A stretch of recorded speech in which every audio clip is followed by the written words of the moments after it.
And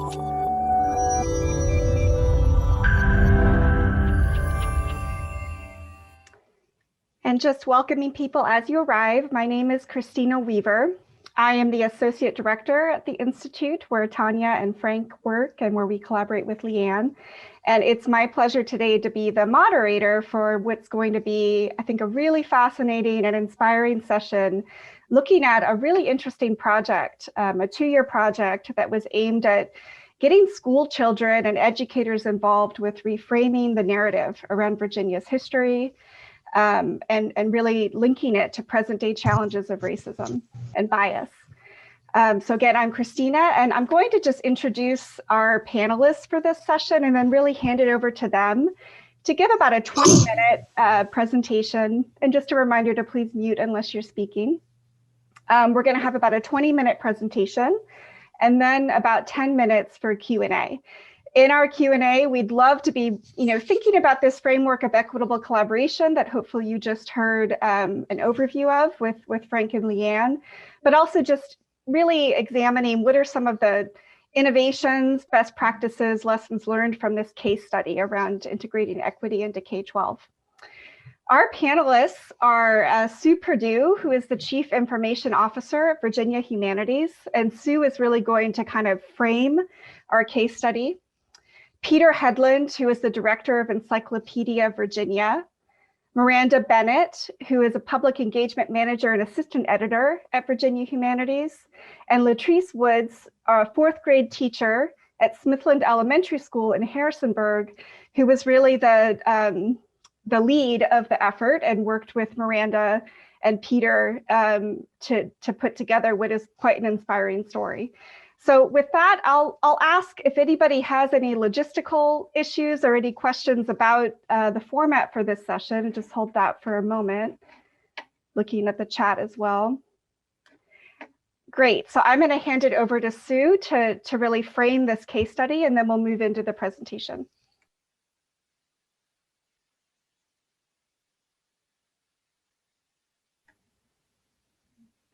Sue, I'm not able to hear you.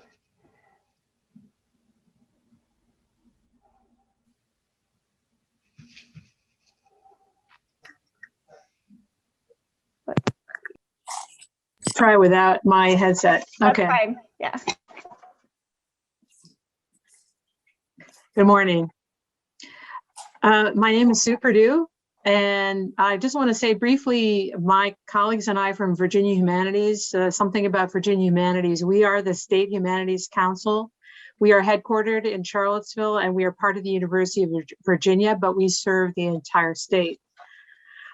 We received a 2-year grant from the W.K. Kellogg Foundation in 2018 to develop Truth, Racial Healing, and Transformation in 6 Virginia communities: Arlington, Charlottesville, Harrisonburg, Norfolk, Richmond, and Roanoke.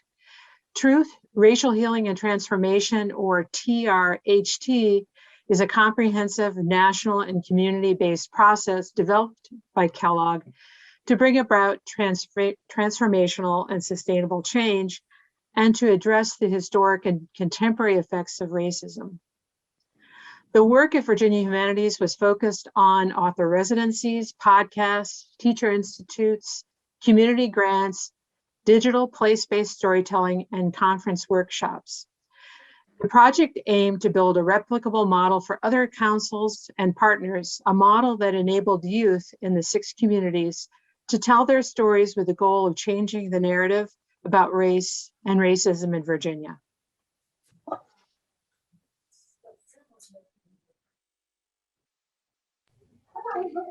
Thank you, Sue. And now are we going over to Peter, Miranda, or Leatrice to kick off?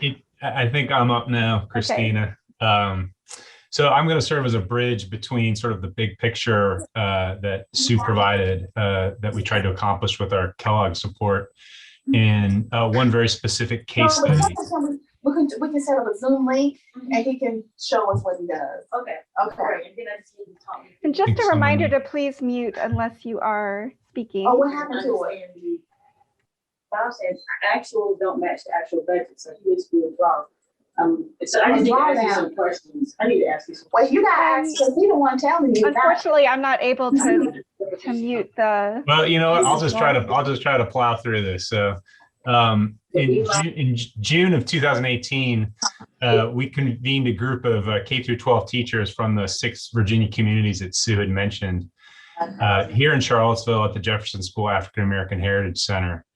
And part of that 2-day event featured a show and tell of tools and resources that the teachers were asked to consider as means of engaging their students and communities in truth-seeking activities that were an effort to explore more complete histories of their communities and to counter the dominant white supremacist narratives there. And so I worked with colleagues from the Encyclopedia Virginia Project of Virginia Humanities, and we shared how to use 360-degree photography, and now think Google Street View, you can see everywhere when you drive down the street, to document overlooked spaces in the communities that the teachers came from. And we also demonstrated how to add text and image annotations to that photography to provide a narrative aspect. And the resulting imagery is viewable using stereoscopic headsets that we provided. Leatrice Woods approached us after the presentation from Harrisonburg, and she immediately recognized a way to engage her students with this technology and to explore their community in a fresh way. And my colleague, Miranda Bennet, worked with Leatrice on the project. And I'm going to turn it over to them for a more sort of comprehensive look at what that project involved.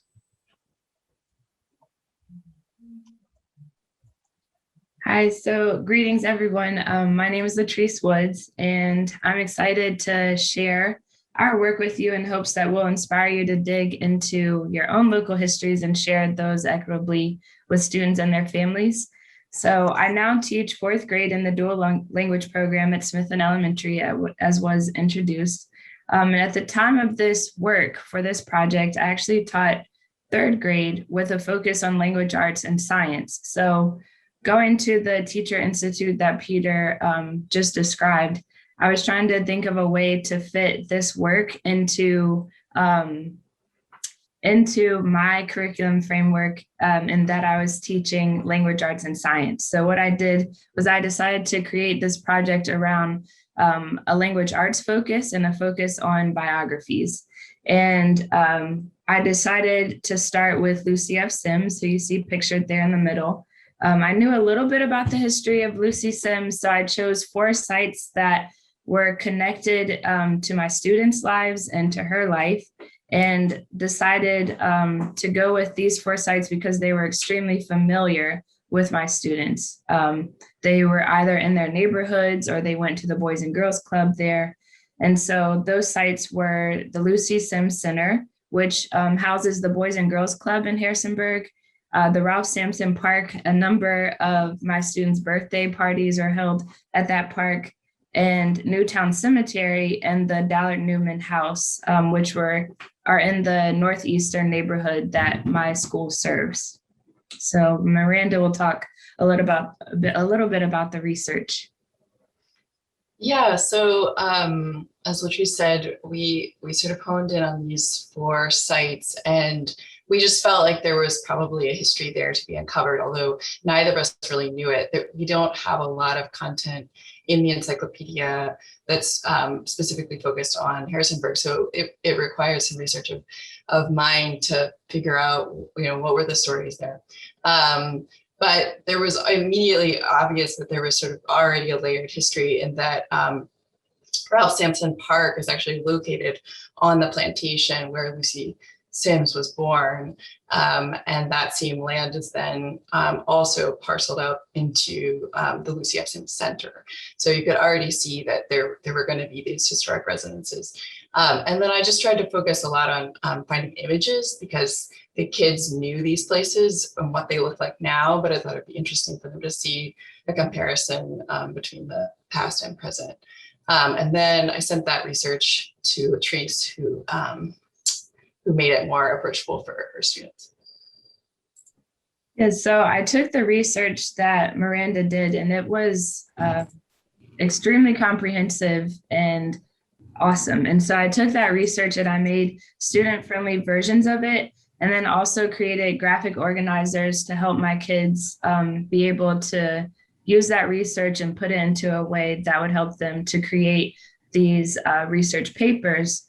But we first opened the project with being just very honest with them and upfront and saying that we need to take a step back and think about whose histories are told. Like, what history do we learn over and over again? And mind you, these are third graders, but they had a lot to say. They had a lot to say about it. So immediately they were very much into uncovering these hidden stories and got extremely excited. So we opened the project by looking at Lucy F. Sims particularly and using those student-friendly versions of research on her and also the graphic organizers to do a whole class lesson and research on Lucy F. Sims. So they were very familiar with the tools and the research that they needed to use in order to uncover the histories of the 4 sites. So once we did that, I then created a commercial for the students to get interested in those 4 sites and just asked them some probing questions. And then they decided which sites they wanted to work with. And they immediately went to work. And it was pretty seamless. And my kids wrote, they composed their own research papers. They wrote multiple drafts, editing along the way. The quality of their work was impeccable because they were so incredibly tied to the history and this work. They wrote in unimaginable detail, and it was just simply amazing. So then the students presented their research papers to their classmates who were also really interested in learning about this. And then we started to plan our bus tour. And the students wanted to make sure that they were looking for the things they needed to look for in order to create these virtual tours of their sites. And so then excitement was just mounting and evident. And Miranda will step in to talk a little bit more about the bus tour. Yeah, so we organized a school bus to take the students to each of these 4 sites. And while they were there, Peter helped them take these 360-degree images of each site. And I also brought a recorder and kind of interviewed them about what they knew about the site. And they then took the recorder and interviewed each other and talked about what it meant to be in this place that they've been, studying for so long. And I mean, the thing was, in some ways, as Peter said, there's Google Street View imagery of all of these sites. So we didn't actually have to go, with the exception of some interiors that we got that weren't on Google Street View. But I think the kids, becoming historians who are collecting their own evidence at the source was a really important part of the process. And even though they had already been to the site, they were there for a different purpose. And that was, you could just tell they were jazzed. And so then the bus tour was about like a morning, maybe a few hours. And then the next day we came back, and over the course of 2 days, Peter and I and Leatrice helped them make these virtual tours using Google Tour Creator, which unfortunately is going to be defunct as a platform come June, but there are other ways that this can happen. But anyway, that was the platform we used at the time. And they uploaded the photos that they had taken. They picked text from their research papers to annotate those tours. And then they used some of the images that I had found, the historic images of those sites, and overlaid them onto the 360 images to build these tours, which basically were composed of like two to three stops. And we didn't have time to include the audio, but that's another option that we thought about doing, was including some of the audio that I recorded. And then those can all be viewed. The tours can be viewed on, online on a website, but they can also be viewed through the headsets that Peter was talking about. So at the end of our project, we hosted a Black History Month exhibition in our classroom, and you can see some of the the folks who came. We invited our mayor and the students' families and fellow classmates, and they all came, and the kids were really excited to showcase a lot of their work. We even had city council folks come through. So there are some very notable people, and you can tell that our kids are dressed in their Sunday best. They're excited to share all they'd learned. And then about a month later, we were invited to present at the Lucy Sims Educator of the Year Award ceremony. And this was for Harrisonburg and also the surrounding counties. So here you can see pictures of our kiddos sharing their work and some of the guests viewing their tours through the goggles. So it's pretty cool. So now we're going to go through 3 elements of the equitable collaboration that we sort of picked out, although you may see others. So the first is truth seeking, in the sense that this was, a project that was explicitly about telling stories that had been suppressed. The idea that you can't tell the complete story of Harrisonburg without knowing, for example, that a neighborhood was razed during urban renewal. And that history wasn't part of the curriculum, and nor was it part of Encyclopedia Virginia. And it sort of spurred work that is beginning at Encyclopedia Virginia and is ongoing to localize our content.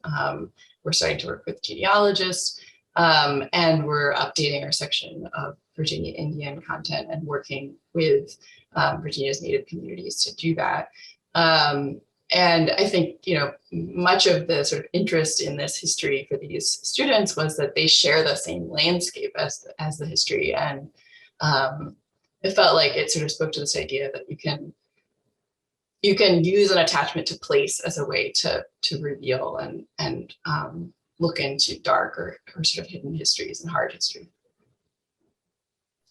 So Miranda and I thought that it was also extremely responsive, in that, as she said, it connected the students to history that was relevant to their lives and experiences. And then students had a choice in what they wanted to pursue and what they wanted to look out or look into and really research, which was really important. And they were literally able to see themselves and their families in their neighborhoods and in the curriculum and the learning. So for them to be a part of the curriculum was just awesome. And I think that's why a lot of the kids were able to really get into it and feel a part of it. It was also deliberative in that students explored the injustices and had real conversations and real discussions about those injustices, not just among themselves, but also in sharing those injustices and talking about those discussions. They were able to do it with other people even outside of the school, community members, city council folks, like all of these people were able to learn about these injustices through the eyes of third graders, which was awesome. And then with that community sharing aspect, it evokes a response about how to address these injustices and what are we going to do in order to move forward. So it kind of turns the discussion into action, which was really awesome and great. And then we were asked to talk about sort of what went well and what didn't work so well. And Leatrice and I thought we would talk about sort of the unique contributions that we each brought to this project that made it work really well, but that have to be aligned for that to happen. So I would just say about Leatrice that, it's very clear from this presentation that she's was deeply committed to this project, and she went sort of above and beyond her daily work to make it happen. And it really, if it hadn't been for her kind of passion for the history and for her kids and the commitment to this work, I don't think it would have come together. Yeah. And then as far as Miranda, she was just phenomenal. She was also responsive and sought to tell the truth as well, and was extremely committed to the project.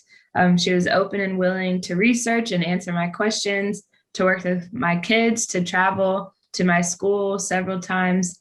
and to wrestle with some of the bureaucracy that we found in like funding buses and things like that. So she was also always there and very supportive. And then one thing we thought we might have done differently, given sort of hindsight, I think it was to partner with the Northeast Neighborhood Association, which is a community history and cultural preservation organization. And we actually did end up visiting one of the houses that they own, which is the Dallard Newman House. And Karen Thomas, who's affiliated with the organization, came and gave a talk to the students. But in terms of my part of like researching, I was not in touch with them at that point, and I wish I had been. They went on to be granted a grant through the same overarching Kellogg grant that Sue described. So they did become really integral to the work, but I wish we'd reached out to them earlier. So if we have time, yeah. Leatrice, do you want to introduce this actually, because you made this? Okay, so we just wanted to share a video. This video mainly focuses on the bus tour, but you'll really be able to just see on the kids' faces like how excited they were and connected to this project. So we hope you enjoy it. All right, and if there isn't sound, somebody wave their hand.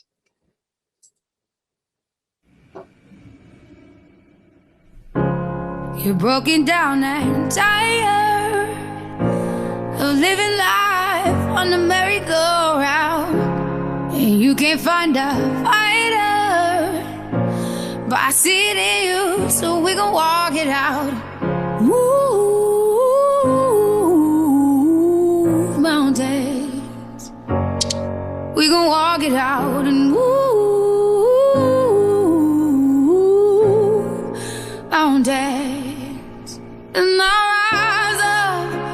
rise like the day. I'll rise unafraid. I'll rise up, and I'll do it 1,000 times again.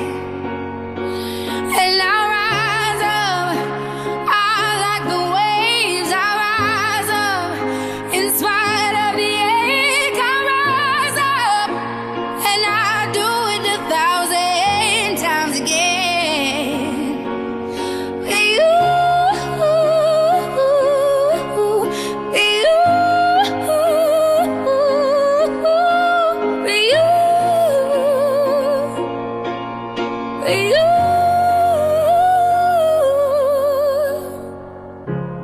The silence isn't quiet, and it feels like it's getting hard to breathe.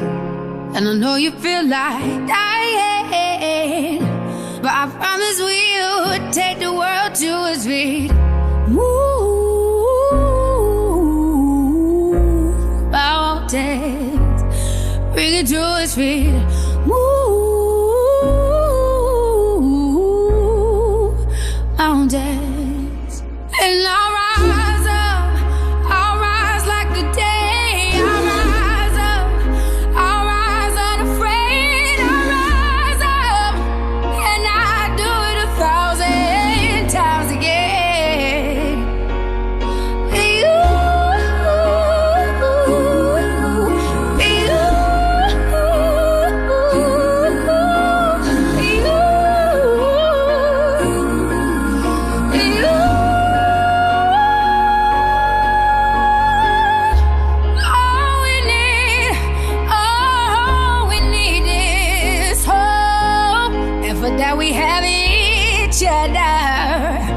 And for that we have each other, and we will rise, we'll rise we'll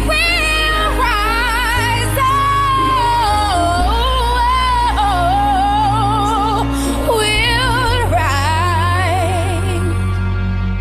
I'll rise up, rise like the day. I'll rise up, in spite of the ache. I will rise, 1,000 times again. And we'll rise up.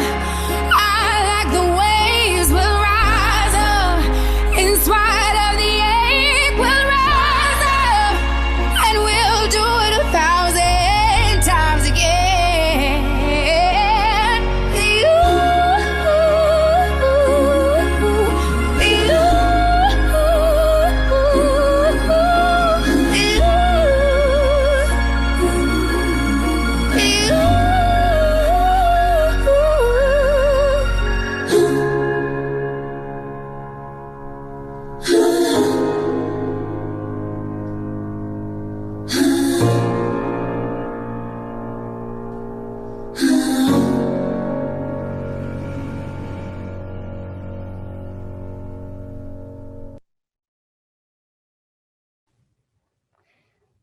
Really wonderful job, panel. Thank you so much. I have to say, as a mama of a third grader, it brings up some tears seeing the pictures of those kiddos. What an inspiring project.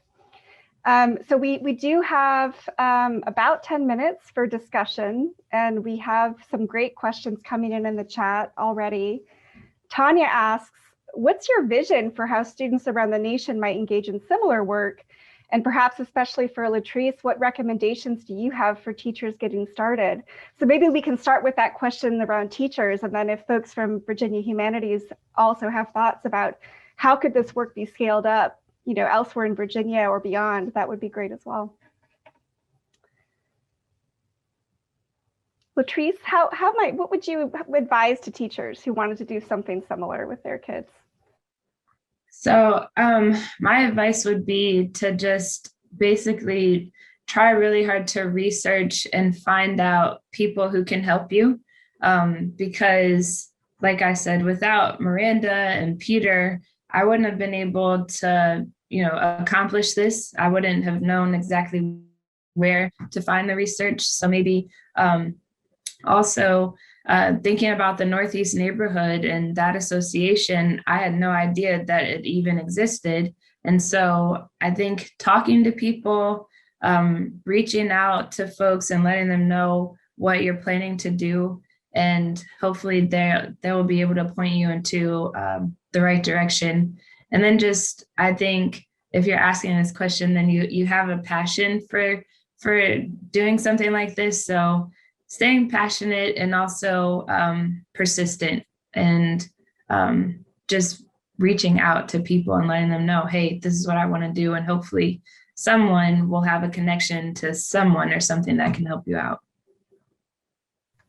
Thank you, Leatrice. And it was great to hear just how much your passion and dedication was a key ingredient in the success. I'm wondering for Miranda, Peter, or Sue, I know that the Kellogg grant had a statewide focus. Have you thought about, you know, whether this program could be scaled nationally, and what advice you might give? Sue? That's a very good question. Not really, because in fact this project was really a sort of a unique response to the people, clearly Leatrice and Miranda, their efforts they brought to it.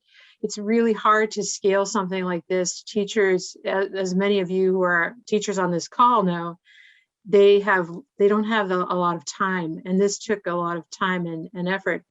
We haven't actually discussed the idea of maybe making it into some sort of toolkit that could be shared with just some basic guidelines, which seems like there would be a real desire for that. Miranda, amongst her other many talents, is a very talented audio producer. And I know one of the aspects of this project that she was hoping to capture was, some audio tutorial that would perhaps help, that we could host on the Encyclopedia Virginia website. And I know that's still something that we're discussing. We're working on building out the resources that we have available on the Encyclopedia Virginia website for that kind of stuff. But I'll let Miranda maybe talk a little bit more about what she envisioned with that. Yeah, well, I mean, I didn't even know all the work that Leatrice had done. So after the project was over, I interviewed her and made a kind of step-by-step guide written, and then we have this audio as well, so people can get to it in different ways. And yeah, as Peter said, we're going to put it on the website once we've sort of figured out our education section. But in the meantime, if people are interested, they can certainly contact us, and I'm happy to share this guide. Okay, great. I just saw that we were broadcast a time warning. It's actually 5 minutes left in the session. We have a question from John. Just what did you learn about collaboration and thinking about when you're bringing together teachers, school districts, museums, historic sites, cultural organizations? How can you partner more effectively? Miranda, you had mentioned maybe reaching out to partners earlier in the process, but are there any other things that you learned?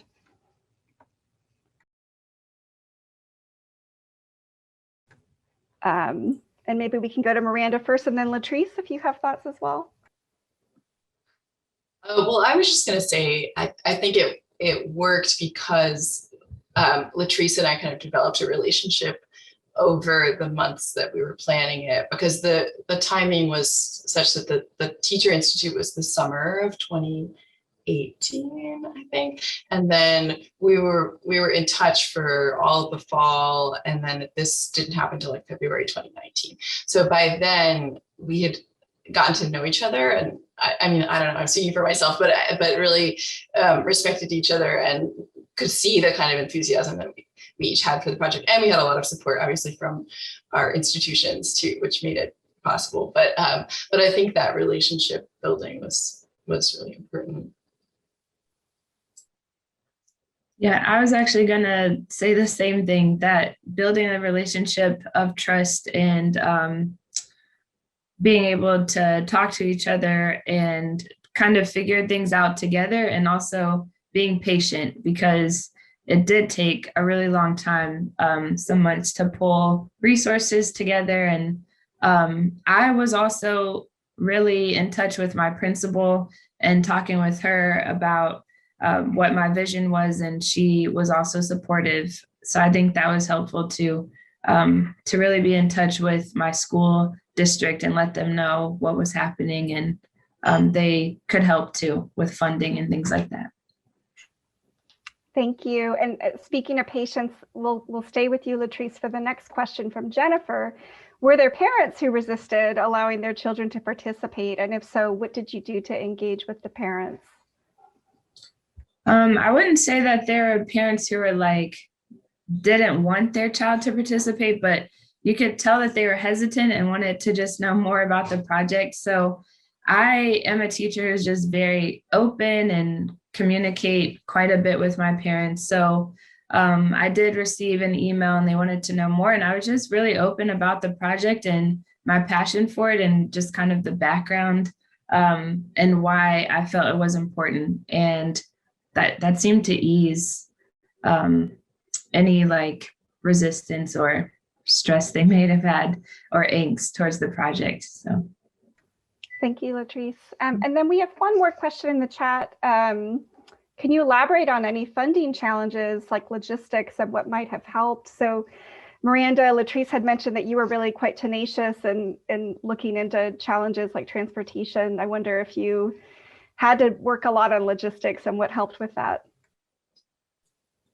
I mean, it was mostly my ignorance, honestly, that I had to work around. But I think Sue is really the person to answer this question. But the logistics I was having to negotiate were just within VH, but that was just me. So, but Sue managed the grant itself.